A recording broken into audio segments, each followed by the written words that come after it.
प्यारे बच्चों और मित्रों नमस्कार। हायर मैथमेटिक्स के इस वीडियो लेक्चर में मैं आपका स्वागत करता हूं और आज के इस वीडियो लेक्चर में हम लोग कॉम्प्लेक्स एनालिसिस के टॉपिक में ही आगे बढ़ेंगे। पिछले वीडियो लेक्चर्स में हम लोगों ने कॉम्प्लेक्स एनालिसिस में analytic function, construction of analytic function, इन सभी टॉपिक्स के ऊपर काफ़ी अच्छा डिस्कशन कर लिया है। नाउ कॉम्प्लेक्स एनालिसिस में कॉम्प्लेक्स लाइन इंटीग्रल, जिसको अक्सर कॉम्प्लेक्स इंटीग्रेशन एक बड़ा पार्ट है और उसमें कॉम्प्लेक्स लाइन इंटीग्रेशन एक चैप्टर है या टॉपिक है जो हम लोगों को आज स्टडी करना है। तो बेसिकली कॉम्प्लेक्स लाइन इंटीग्रेशन होता क्या है, उसमें क्या करना होगा, कैसे प्रश्न आएंगे, उनको हल कैसे करना है और फिर कुछ क्वेश्चंस के माध्यम से हम पूरे के पूरे इस टॉपिक को समझेंगे। तो कॉम्प्लेक्स लाइन इंटीग्रल में आइए प्रवेश करते हैं और चीज़ों को समझते हैं। देखिए ध्यान दीजिएगा कि सामान्यतः जो कॉम्प्लेक्स प्लेन होता है उसमें क्या होता है, उसमें आपका एक रियल एक्सिस होती है जिसको कि सामान्यतः एक्स एक्सिस भी आप समझ सकते हैं, रियल एक्सिस होती है।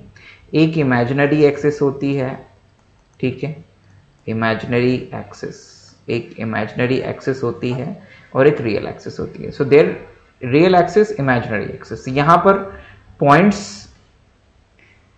कोई भी पॉइंट है, फॉर एग्जांपल हमारे पास में 2 + 3i है तो हम उस 2 + 3i को अकॉर्डिंगली जो भी रियल और इमेजिनरी पार्ट का साइन होगा उसके अकॉर्डिंग यहाँ पे ग्राफ पे प्लॉट करते हैं, ठीक है। तो ये चीज़ थोड़ी सी आप लोगों को पता होना चाहिए। कॉम्प्लेक्स लाइन इंटीग्रेशन जब हम करेंगे तो हम लोगों को बहुत सारे पॉइंट्स, बहुत सारी लाइंस, उन सबको प्लॉट करना पड़ेगा कॉम्प्लेक्स प्लेन के ऊपर।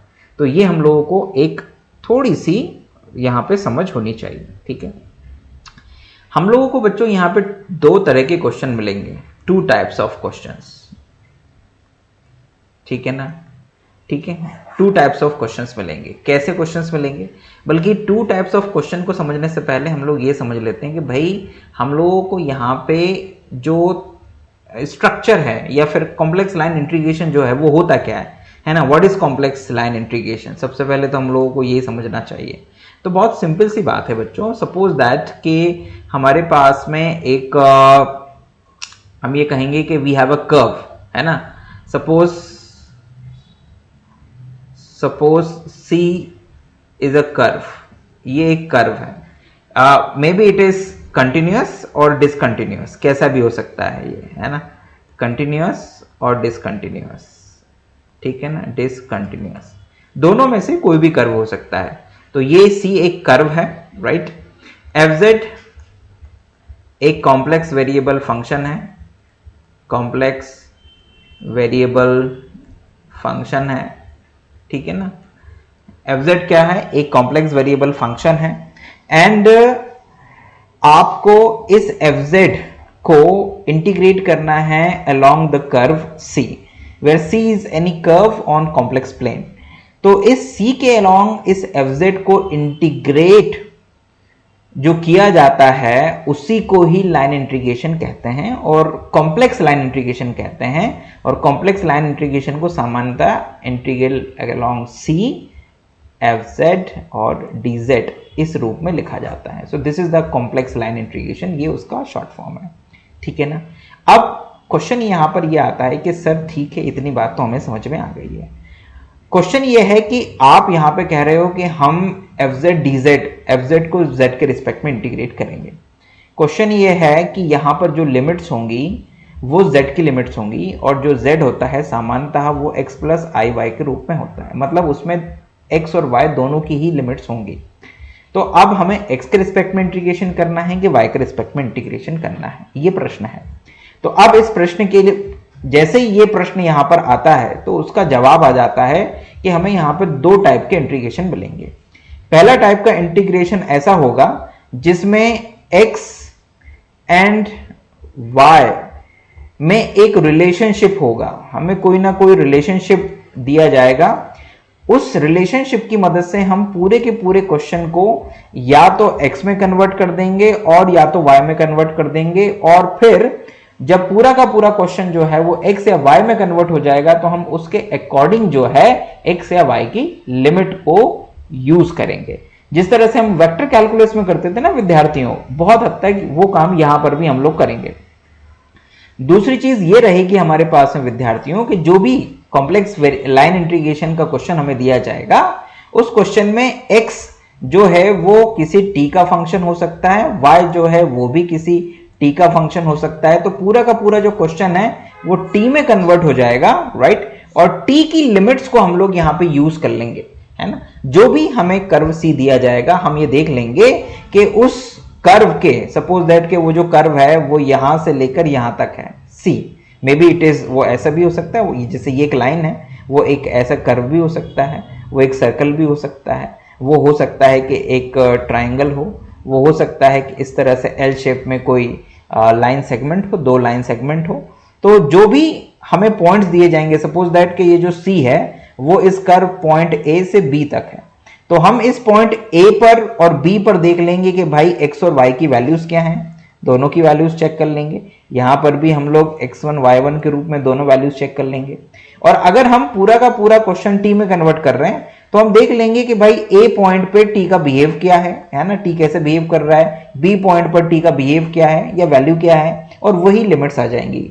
और उसी तरह से पहले केस में जब हम x और y में रिलेशन की मदद से पूरे क्वेश्चन को या तो x में या y में कन्वर्ट जब करेंगे तो भी हम देख लेंगे कि भाई इन दोनों पॉइंट्स जिनके बीच में हमें इंटीग्रेशन करना है, उन दोनों ही पॉइंट्स पर x या फिर y की क्या वैल्यूज हैं और x और y कहां से कहां तक वेरी कर रहे हैं। ये सिंपल सा कंसेप्ट या लॉजिक हम लोग यूज करेंगे सारे के सारे कॉम्प्लेक्स लाइन इंटीग्रल के क्वेश्चन में। बहुत ज्यादा टिपिकल टाइप के क्वेश्चन यहां से नहीं बनते हैं, इजी क्वेश्चन बनते हैं, लेकिन बेसिक समझ होना जरूरी है। वो तो हमेशा ही हर विषय को समझने के लिए होती है। अगर आपके पास बेसिक समझ नहीं है, टॉपिक में इंटरेस्ट नहीं है, तो फिर तो भाई कुछ नहीं हो सकता है, मैं भी कुछ नहीं कर सकता हूं, है ना। क्योंकि अगर हम केवल क्वेश्चंस को याद कर करके जाएंगे मैथमेटिक्स में पेपर देने के लिए तो यकीनन हम कुछ ना कुछ गड़बड़ करके आने वाले हैं। लेकिन अगर हम टॉपिक को समझ लेंगे, प्रोसेस को समझ लेंगे और उस सब्जेक्ट की अप्रोच को थोड़ा सा समझेंगे तो फिर हम लोगों को किसी भी तरह का क्वेश्चन आ जाए हम उसके साथ लड़ पाएंगे। एक्चुअली में लड़ना ही इंपॉर्टेंट है, जो लड़ेगा वही सफलता प्राप्त करेगा, जो लड़ेगा ही नहीं, पहले हथियार डाल देगा, वो सफलता क्या प्राप्त करेगा। ठीक, तो आपको कॉन्सेप्ट को समझना है, तो वो आपकी मदद करेगा जब आप क्वेश्चंस को करेंगे।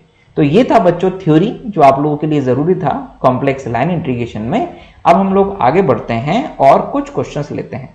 मैंने आप लोगों के लिए कुछ क्वेश्चंस निकाल के रखे हैं, मैं इन्हीं क्वेश्चंस को आपको यहां पर सॉल्व करवाऊंगा, ठीक है ना। तो let's start with these questions. चलिए विद्यार्थियों, इस क्वेश्चन से शुरुआत करते हैं। अच्छा क्वेश्चन है, वो चीजों को समझने में ये आपकी काफी मदद करेगा। प्रश्न है evaluate the line integration 0 to 1 plus iota z square dz। तो ये हमारे पास में पूरा क्वेश्चन है, उसने कुछ भी नहीं लिखा हुआ है कि इसको कैसे इंटीग्रेट करना है। मैं आपको इसको दो तरीकों से इंटीग्रेट करके बताऊंगा और ये दो तरीके आपको बाकी के अन्य प्रश्नों को भी समझने में मदद करेंगे, ठीक है ना। हमें 0 से 1 प्लस आयोटा तक इंटीग्रेशन करना है z स्क्वायर का, ठीक है। शुरुआत हम लोग यहां से करते हैं सोल्यूशन से, सोल्यूशन, ठीक है। So here given f z is equals to z square का मतलब है x प्लस आयोटा y का होल स्क्वायर। तो x प्लस आयोटा y का whole square means it's x square minus y square plus 2 iota x y. तो ये हमारे पास में x plus iota y whole square की वैल्यू है। चलिए यहां तक ठीक है। नाउ ये जो लिमिट्स दी हुई हैं एंड लिमिट्स, गिवन लिमिट्स क्या हैं, z is equals to 0 to 1 plus iota. Now अब अगर आप इन लिमिट्स को ग्राफ पे प्लॉट करें तो ध्यान दीजिएगा कि ये है सपोज दैट कॉम्प्लेक्स प्लेन, है ना, ये कॉम्प्लेक्स प्लेन है एंड वेयर इज 0 ये यहां पर होता है और आपके पास में 1 प्लस आयोटा है। तो 1 plus iota means x plus y, x और y दोनों की वैल्यू 1 1 है। तो सपोज दैट द पॉइंट, ये वो पॉइंट है 1 प्लस आयोटा। अब यहां से सपोज दैट ये O पॉइंट है और ये A पॉइंट है, तो O से A तक जाने के दो रास्ते हैं। एक आप सीधे चले जाइए और एक आप ऐसे जाइए, आप पहले यहाँ से यहाँ तक आइए, ठीक है ना, और फिर यहाँ से इस तरह से चले जाइए, मतलब दैट द वे। आप यहाँ से ऐसे आइए फिर ऐसे चले जाइए, मतलब पहले आप बी पे आइए फिर ए पे जाइए। तो दो तरीके हैं इस क्वेश्चन को सॉल्व करने के बच्चों। मैं आपको दोनों ही तरीकों से करवाने का प्रयास करता हूं। पहले स्ट्रेट फॉरवर्ड जो पहला तरीका है उससे करने का प्रयास करते हैं, ठीक है। तो आपके पास में फिगर जरूर बनाइएगा, जब भी इस तरह का कोई क्वेश्चन आएगा तो उसमें लिमिट को प्रदर्शित करते हुए क्वेश्चन में ग्राफ जरूर बनाइएगा कि भाई दीज आर द लिमिट्स, हमें कहां से कहां तक इंटीग्रेट करना है, ठीक है ना। गिवन लिमिट्स आर दिस, ठीक है ना। नाउ यहां पर हम लोग लेते हैं मेथड 1, ठीक है, मेथड 1। मेथड 1 में हम लोग क्या लिखते हैं, इंटीग्रेटिंग along line OA। तो हम OA लाइन के अलोंग इंटीग्रेट करेंगे। तो सबसे पहले जब हम लाइन OA के अलोंग इंटीग्रेट करेंगे तो उसके लिए हमें पहले लाइन OA का इक्वेशन फाइंड करना पड़ेगा, ठीक है ना, along line OA। First we find equation of line OA। अब क्वेश्चन ये राइज होता है कि क्यों कर रहे हैं भाई, सिंपल सी बात है कि x और y दोनों हैं FZ में, तो आपको पूरे क्वेश्चन को या तो x में या y में कन्वर्ट करना पड़ेगा। तो एक रिलेशनशिप स्टैब्लिश करनी पड़ेगी ना आपको x और y में। तो वो रिलेशनशिप क्या हो सकती है, आप OA का जब इक्वेशन फाइंड करेंगे तो वो x और y में आएगा, तो वहां से x और y के बीच में रिलेशनशिप स्टैब्लिश हो जाएगी, ठीक है ना।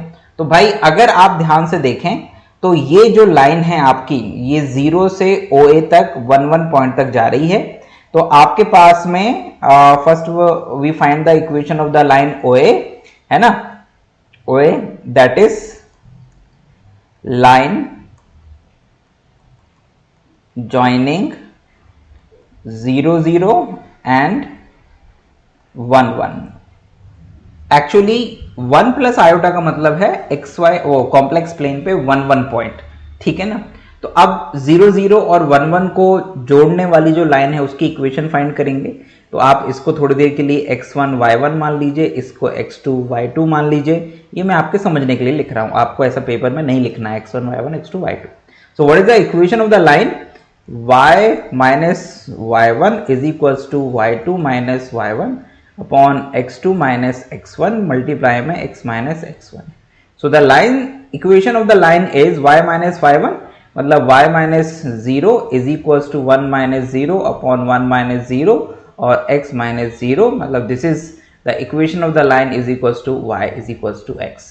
तो ये आपके पास है लाइन आ जाएगी OA।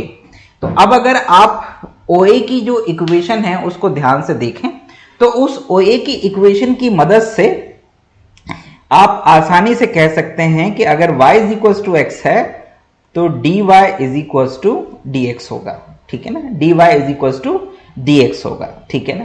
तो dy is equals to dx हो जाएगा। नाउ ध्यान दीजिएगा fz इज इक्वल्स टू ये आपने जो लिखा था यहीं पर एक चीज और जोड़ देते हैं, and dz is equals to dx plus iota dy ये होगा, क्योंकि भाई x z is equals to होता है x plus iota y complex variable. तो dz इज इक्वल्स टू कितना हो जाएगा बच्चों, dx प्लस आयोटा dy हो जाएगा, ठीक है ना। नाउ लुक एट दिस, अगर आप ध्यान से अब इस चीज को समझें, क्या समझेंगे आप, हाँ देखिए। So therefore integration 0 to 1 plus iota z square dz is equals to, आप यहाँ पे 0 टू 1 प्लस आयोटा ही लिखे रहने दीजिए अभी। यहाँ पर फिर आप z स्क्वायर की जगह पर, जो z स्क्वायर है उसकी जगह पर लिख दीजिए x square minus y square and plus 2xy iota, और dz की जगह लिख दीजिए dx प्लस आयोटा dy, ठीक है ना। तो अब जरा ध्यान दीजिएगा, आप पूरे के पूरे क्वेश्चन को क्या कर दीजिए, x में कन्वर्ट कर दीजिए। तो जहां जहां पर भी x है वहां, जहां जहां पर भी y है वहां पर x लिख दीजिए। तो ये बन जाएगा x square minus x square plus 2x x iota, और ये बन जाएगा आपका dx प्लस आयोटा dx, ठीक है ना, क्योंकि y is equals to x on O A, है ना, y is equals to x है कहां पर, ओ ए लाइन पर। तो ये एक्स स्क्वायर से ये एक्स स्क्वायर कट जाएगा और ये 2x² आयोटा हो जाएगा, ठीक है, बहुत अच्छी बात है। अब यहां पर आप ध्यान दीजिएगा कि पूरा क्वेश्चन x में कन्वर्ट हो गया है, तो अब आप ध्यान दीजिए कि जो लाइन ओ है, ओ ए है, उस पर x की वैल्यू कहां से कहां तक वेरी कर रही है, ठीक है ना। तो भाई ये आपकी लाइन है जो यहां से शुरू करती है, जो यहां से शुरू करती है और यहां तक जाती है। तो इस लाइन पर अगर आप x का वेरिएशन देखें तो उसके लिए आपको x एक्सिस पे आना पड़ेगा, तो उसका वेरिएशन यहां से यहां तक है। तो उसके वेरिएशन में x कहां से कहां तक जा रहा है, x 0 से x इज इक्वल्स टू 1 तक जा रहा है। तो यहां पर x की जो लिमिट्स हैं बच्चों वो आ जाएगी 0 से 1 तक, ठीक है ना, राइट। तो आप चाहो तो इसका एक्सप्लेनेशन भी लिख सकते हो अलग से, और नहीं भी लिखोगे तो भी इट इज वेल अंडरस्टूड कि पूरा क्वेश्चन x में कन्वर्ट हो गया है। सो आप यहां पर x की लिमिट को यूज कर रहे हो। आप चाहो तो यहां लिख भी सकते हो इस तरह से, y is equals to x on O A and x vary from 0 to 1, आप ऐसे लिख सकते हो।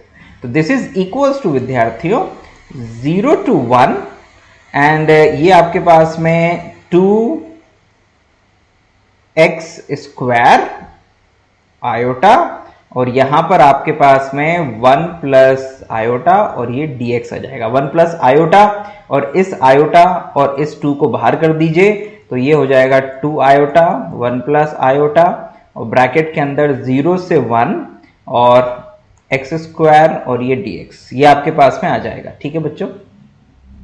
Now this is equals to 2 iota, आप चाहो तो अंदर मल्टीप्लाई भी कर सकते हो, तो ये आपके पास में आ जाएगा 2 iota and plus sorry minus, because i² is -1, तो दिस इज -2, ठीक है ना। आप ऐसे लिख सकते हो, बल्कि आयोटा का ही मल्टीप्लाई कर देना चाहिए था, 2 को तो आप कॉमन ही रखो बाहर तो बेटर रहेगा। तो आप इसको ऐसे लिख दो 2 ब्रैकेट 1 माइनस या आयोटा -1 ऐसे लिख दो। x² को इंटीग्रेट करोगे तो दिस इज x³/3, लिमिट 0 से 1 आ जाएगी, limit upper limit minus lower limit करोगे तो you will get the answer 2 iota -1 और 1/3। तो it's 2/3 iota -1, this is the answer of this question. तो इस तरह से बच्चों ये जो इंटीग्रल है ये पूरा का पूरा आपने सॉल्व किया मेथड 1 से। और मेथड नंबर 1 में आप लोगों ने क्या किया बच्चों, मेथड नंबर 1 में आप लोगों ने डायरेक्ट 0 से 1 प्लस आयोटा तक एक लाइन खींची, उस लाइन की इक्वेशन बनाई और उस इक्वेशन में x और y के बीच में रिलेशनशिप एस्टैब्लिश किया, पूरे के पूरे फंक्शन को x में कन्वर्ट किया, dz को भी पूरा x में कन्वर्ट करा, और फिर ये देखा कि 0 से 1 प्लस आयोटा तक जाने में x की जो वैल्यू है रियल एक्सिस पे x की वैल्यू कहां से कहां तक जाती है, तो वो 0 से 1 तक गई। अगर आप पूरा क्वेश्चन y में कन्वर्ट कर देते तब भी लिमिट 0 से 1 ही होती y की भी, क्योंकि वहां पर 1 प्लस आयोटा तक आपको जाना है, तो उसमें रियल और इमेजिनरी पार्ट दोनों ही क्या है 1 है। जैसे ही आपने सारा काम किया सारी पिक्चर क्रिस्टल क्लियर आपके सामने आ गई और आपने आंसर निकाल लिया, ठीक है विद्यार्थियों। नाउ नेक्स्ट अपन लोग और आगे बढ़ते हैं, अब इसको हम दूसरी मेथड से करेंगे, ठीक है ना विद्यार्थियों। मेथड नंबर 2 जो है मैं शॉर्ट में यहां पर बताऊंगा, बिकॉज हम लोग इस क्वेश्चन को लगभग पूरा कर चुके हैं, ठीक है। शॉर्ट में मेथड ये है कि ये जो क्वेश्चन था आपका, है ना, जैसे हम लोगों ने जो ग्राफ बनाया था वो कुछ ऐसा था, दैट द पॉइंट, और हम उस तक पहुंच रहे थे, इस O से इस A तक पहुंचने के लिए हम लोग इस रास्ते से भी जा सकते थे। आप यहां से पहले B पर जाइए, B के कोऑर्डिनेट्स हैं 0 और y की वैल्यू है 1, ठीक है ना, और फिर B से A तक जाइए। हम इस तरह से जाते विद्यार्थियों। तो अब अगर आप ध्यान से देखें तो ये क्वेश्चन फिर ऐसे बदल जाता है, कैसा, it's 0 1 plus iota z² dz is equals to, दो पार्ट में टूट जाता है ये, it's along OB z² dz प्लस along b to a z square dz, है ना, ये दो पार्ट्स में टूट जाता। अब यहां पर अब आप देखें ध्यान से तो OB पर, है ना, OB पर ऑन OB पर क्या स्थिति है बच्चों, OB पर y की वैल्यू 0 है, y इज इक्वल टू 0, तो यहां पर dy भी 0 हो जाएगा। और OB पर x जो है वो 0 to 1 तक जाता है। तो ये जब आप OB के अलोंग इंटीग्रेशन करोगे तो इन कैरेक्टरिस्टिक्स का यूज करोगे, ठीक है। तो यहां पर इसका मतलब यह हो गया कि जो आपकी z स्क्वायर की वैल्यू होगी OB पर, वहां पर y को आप 0 कर दोगे, dy भी 0 हो जाएगा। तो z स्क्वायर की जो वैल्यू है वो आपके पास में केवल कितनी रह जाएगी, x स्क्वायर रह जाएगी, ठीक है। और जो dz है, dz की वैल्यू रह जाएगी आपके पास में dx। ऑन AB जब जाओगे बच्चों, ऑन AB, तो AB पर क्या है, AB पर आपके पास में जो y है, y की वैल्यू फिक्स है वहां पर, ठीक है, सॉरी x की वैल्यू फिक्स है ना, x की वैल्यू फिक्स है, क्या है, x की वैल्यू 1 है। तो इसका मतलब यहां पर dx की वैल्यू 0 हो जाएगी। और y जो है वो कहां से कहां तक जाता है, AB पर 0 से 1 तक जाता है विद्यार्थियों। तो x की वैल्यू, y की जो लिमिट है वो 0 से 1 तक हो जाएगी। तो ऐसी स्थिति में dz स्क्वायर की वैल्यू कितनी होगी, z स्क्वायर की वैल्यू होगी 1 plus y square minus, sorry 1 minus y square and plus yes plus 2, x की वैल्यू 1 है तो 1, y की वैल्यू y ही रहेगी और ये आयोटा, ये आपके पास में आ जाएगा। और जो dz है, dz की वैल्यू हो जाएगी आयोटा dy, क्योंकि dx 0 हो चुका है। तो इस तरह से आप इस क्वेश्चन को यहां पे सॉल्व करेंगे। तो जब मैं ये सारी की सारी वैल्यूज रख देता हूं बच्चों, तो OB में जो पूरा का पूरा क्वेश्चन है, क्योंकि उसमें y 0 है, dy 0 है, तो y हट रहा है, x की लिमिट आ रही है 0 से 1, z स्क्वायर की जो वैल्यू है विद्यार्थियों वो हो रही है x स्क्वायर, और जो dz है वो dx में बदल रहा है, तो ये आपके पास कुछ ऐसा आ जाएगा। प्लस अलोंग BA में जो y की लिमिट है वो 0 से 1 है बच्चों, और यहां पर z स्क्वायर की जो वैल्यू है वो है 1 minus y square and plus 2 y iota, और जो dz है उसकी वैल्यू है आयोटा dy। तो पहला वाला x के रिस्पेक्ट में इंटीग्रेट होगा, और जो दूसरा वाला है विद्यार्थियों वो इंटीग्रेट होगा किसके रिस्पेक्ट में, वो इंटीग्रेट होगा आपका y के रिस्पेक्ट में। तो जब आप इसे इंटीग्रेट करोगे बच्चों तो आपके पास में कितना आएगा, इट्स x क्यूब बाय 3। तो जब आप इसको x क्यूब बाय 3 कर दोगे तो ये x क्यूब बाय 3 लिमिट आ जाएगी 0 से 1, प्लस यहां पे आयोटा को बाहर कर दीजिए, इंटीग्रेट करिए, तो इंटीग्रेशन के बाद 1 का इंटीग्रेशन y स्क्वायर का integration y cube by 3 plus 2 iota y square by 2, ये कुछ इस तरह से आ जाएगा। और यहां पर आपका आयोटा बाहर चल ही रहा है और यहां पे लिमिट्स आ जाएंगी 0 से 1। अब जब आप इसमें लिमिट्स को सब्स्टिट्यूट करोगे तो दिस इज 1/3 केवल अपर लिमिट पे मिलेगा, प्लस आयोटा, यहां पर आपके पास में चीजें आ जाएंगी कितनी विद्यार्थियों, आपके पास में चीजें आ जाएंगी y की वैल्यू हो जाएगी 1, जैसे अपर लिमिट लिखोगे ये 1/3 हो जाएगा विद्यार्थियों। यहां पर आपके पास में 2 से 2 कैंसिल हो जाएगा, और y की वैल्यू जैसे ही रखोगे तो ये 1 हो जाएगा, तो मतलब ये प्लस आयोटा आ जाएगा आपके पास में, ठीक है ना। अब इसमें क्या करिए, 1 माइनस 1/3 करोगे तो ये 2/3 हो जाएगा, तो आपके पास में ये आ जाएगा 1/3 प्लस आयोटा 2/3, और आयोटा स्क्वायर मिलके कितना हो जाएगा विद्यार्थियों, ये आपके पास में -1 हो जाएगा। तो 1/3 में से 1 जाएगा, तो आपके पास में विद्यार्थियों यहां पर ये आ जाएगा कितना, आयोटा 2/3 और माइनस में 2/3, है ना, बिकॉज आप 1/3 में से -1 करोगे तो -2/3, दोनों में से 2/3 कॉमन ले लेंगे, तो 1 माइनस आयोटा -1 हो जाएगा और बाहर 2/3 हो जाएगा।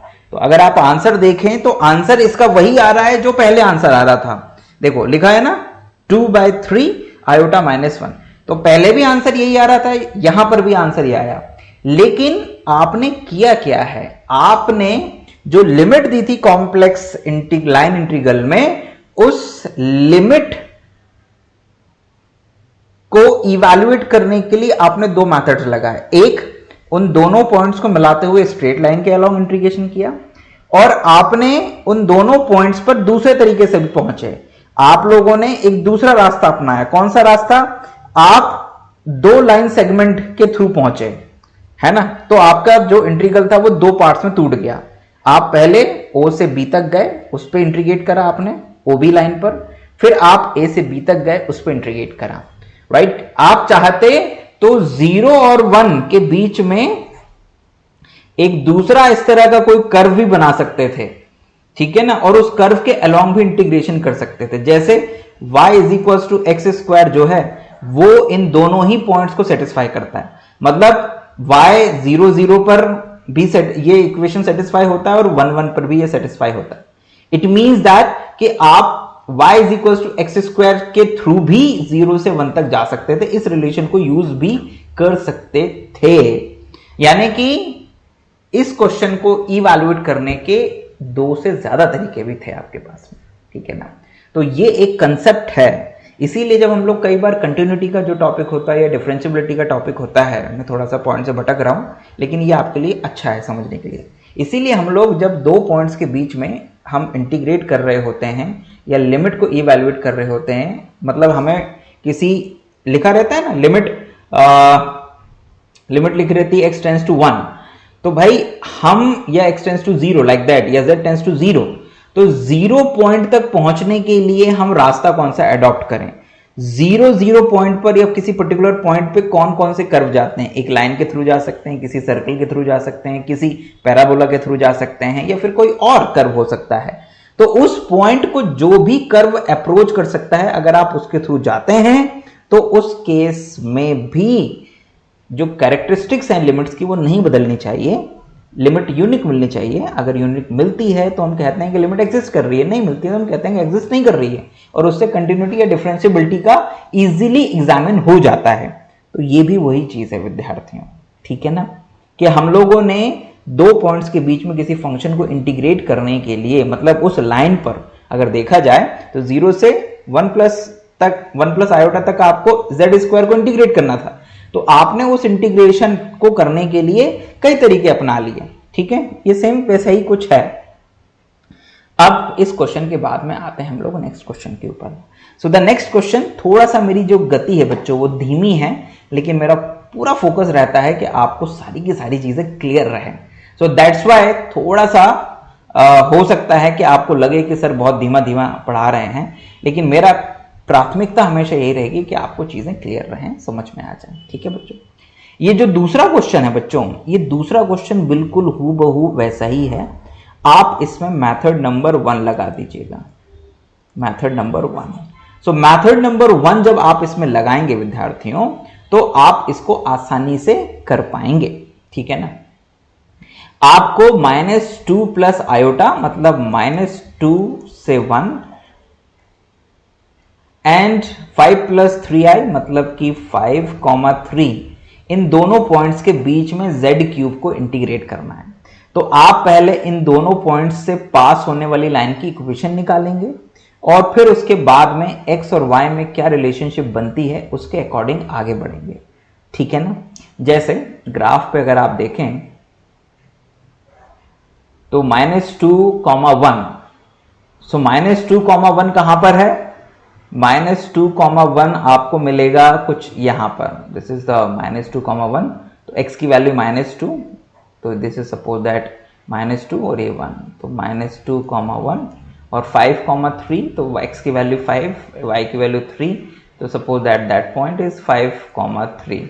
तो ये आपका पॉइंट आपको इस लाइन के अकॉर्डिंग करना है ना, दिस इज योर। अब यहां से यहां तक पहुंचने का जो सबसे शॉर्टेस्ट पाथ है वो तो यही है, तो आप इसी लाइन के अलोंग इंटीग्रेट कर देंगे डायरेक्ट। या फिर दूसरा तरीका हो सकता था कि आप पहले यहां से यहां नीचे आए, फिर यहां से यहां जाएं, फिर यहां से यहां तक आए, फिर यहां से आप यहां तक आए, फिर यहां से यहां तक आए।